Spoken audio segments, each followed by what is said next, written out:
Hello po guys, samahan niyo po ako mamasyal dito po sa Tagaytay, sa Sky Ranch po. Ito nga po pala, kauna-unahan dito po sa Tagaytay, Sky Ranch. Ito po siya, ang ganda niya po dito, marami pong rides.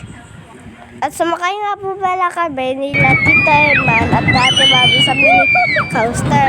Ang lakas po ng sigaw ko dyan, ang sarap po. At naglaro po kami ng toss egg. Nila Tita Herman, kaso po wala po kami ng sitsubote. At wala din po kami nakuha ng teddy bear. Bakit naman po, masaya po namin dyan. Bungo nga po pala kami eh. Dyan po sa Bangkar. May Beyblade din po pala dito. Takbo-takbo po kami dyan nila Ate Babs. At sumakay po kami sa horse. Sa loob na po yan ah. Nagpa-picture po kami sa kay Gru.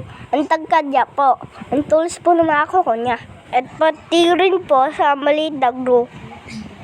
Nagpa-picture po kami dyan. Ang ganda nga po eh. Yan po, kumain din po kami dyan ng tahulo at dragon fruit po. At sumunod po, kay Green Nam na lang po kami nagpa-picture. Okay. At lumabas po kami ng Sky Ranch. At nagpa-picture po sa kamay ni Jesus. At bumili po ng spasol sa alet. Thanks for watching my videos. Bye!